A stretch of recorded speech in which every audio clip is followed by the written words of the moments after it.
Assalamualaikum warahmatullahi wabarakatuh. Kami dari kelompok 3 yang beranggotakan Yuni Andini,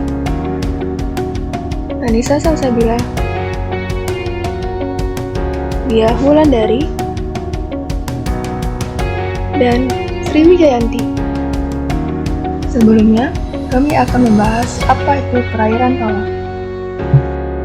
Perairan tawar, salah satu contohnya yaitu danau.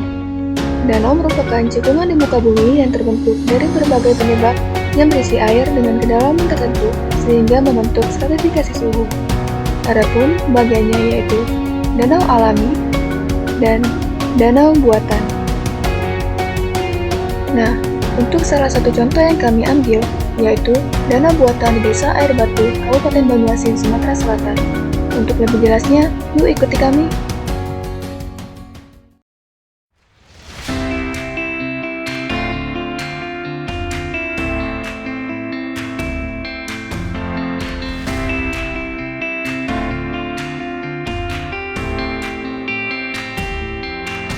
Danau Yati merupakan danau yang terletak di Desa Air Batu, Kabupaten Banyuasin, Sumatera Selatan.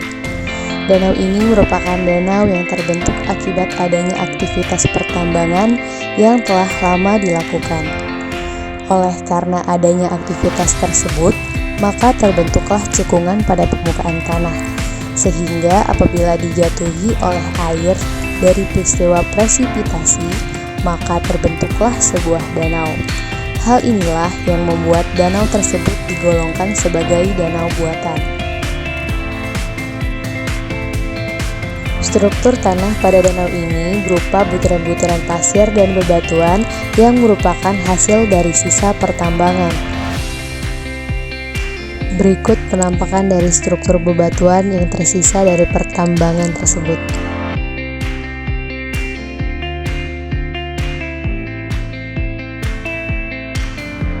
Dan ini adalah jenis bebatuan yang mendominasi struktur tanah di sekitar danau.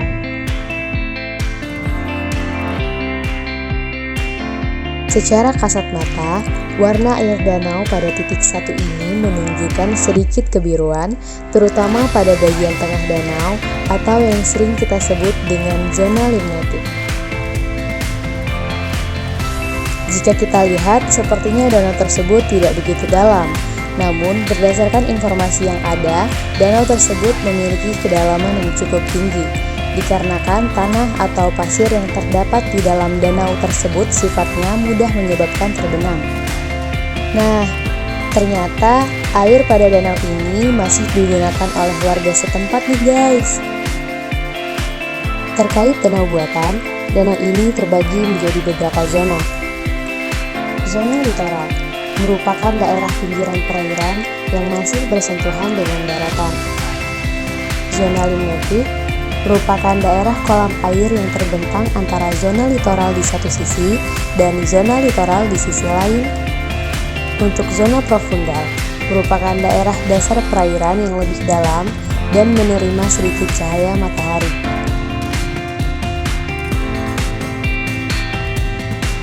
Seperti yang terlihat di sini, untuk zona litoral sangat jarang ditemukannya tumbuhan, melainkan hanya terdapat sisa-sisa bebatuan dari bekas pertambangan. Nah, berikut gerakan pada tipe perairan lentik atau menggenang yang merupakan karakteristik dari perairan danau.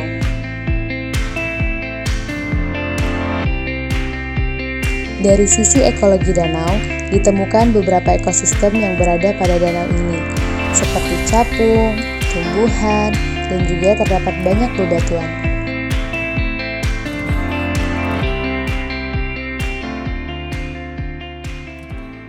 Nah, itulah tadi penjelasan mengenai stasiun atau titik pertama dari danau tersebut. Selanjutnya, mari kita ke stasiun atau titik kedua yang lokasinya tidak begitu jauh dari titik sebelumnya.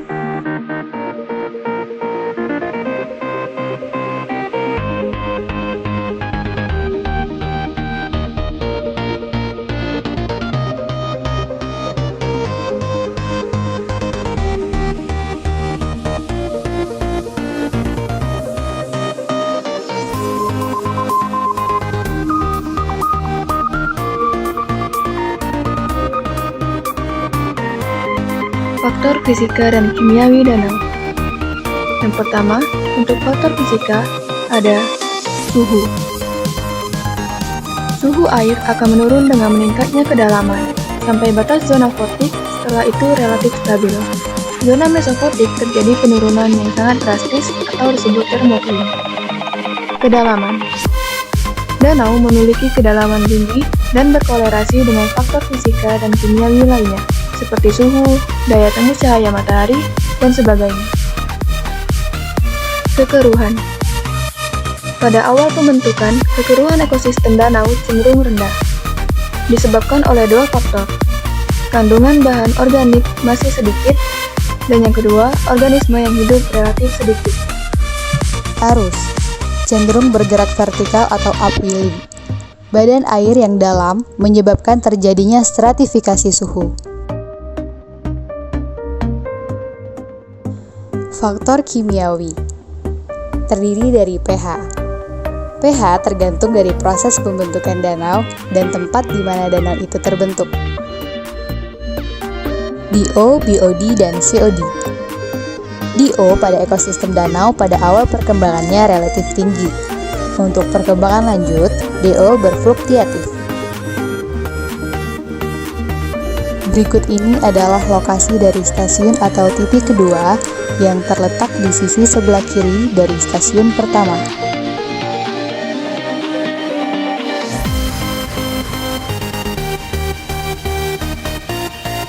Stasiun atau titik kedua ini memiliki permukaan tanah yang sedikit berbeda dari titik sebelumnya. Selain itu juga, pada titik kedua danau ini lebih banyak ditumbuhi oleh tumbuhan berpembuluh pada bagian tepi danau atau zona litoral.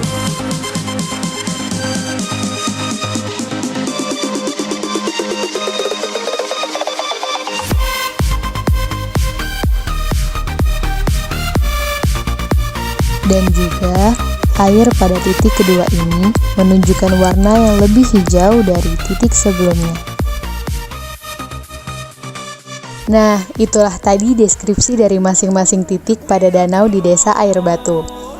Dengan adanya video ini, tentunya membuat kita lebih sadar untuk selalu menjaga lingkungan sekitar. Maka dari itu, kami mengajak teman-teman untuk selalu menjaga lingkungan kita dengan cara tidak merusak alam, tidak membuang sampah sembarangan, dan selalu ikut andil dalam menjaga kebersihan lingkungan kita.